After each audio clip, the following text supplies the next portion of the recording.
Meanwhile, trouble was brewing for Britain at home. While Britain was engaged in the American Revolutionary War across the Atlantic, it was also facing significant unrest and political instability at home. In Ireland, nationalist sentiment was on the rise.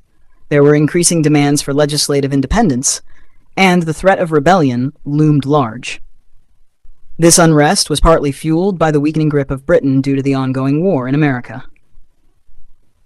Within the British Parliament, not everyone supported the war. Several prominent political leaders, including Charles James Fox and Edmund Burke, openly criticized the war against the American colonists. They argued that the conflict was unjust and costly, both financially and in terms of human lives. As the war dragged on and British military campaigns faced repeated setbacks, opposition grew louder and public opinion began to shift against continued fighting. The turning point came in 1781, when the British Army suffered a major defeat.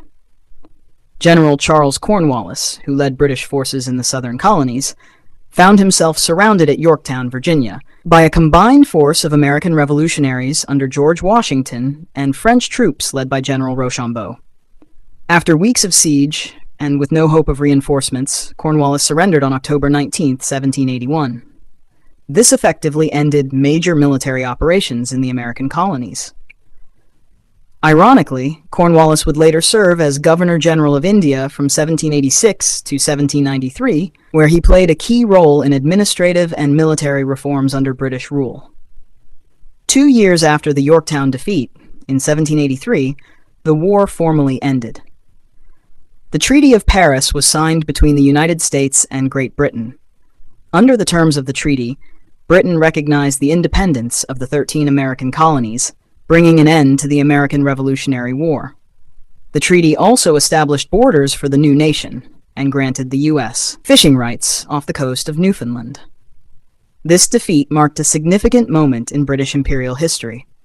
While Britain would go on to expand its empire in Asia and Africa in the following decades, the loss of the American colonies forced a major reassessment of colonial policies and global strategy.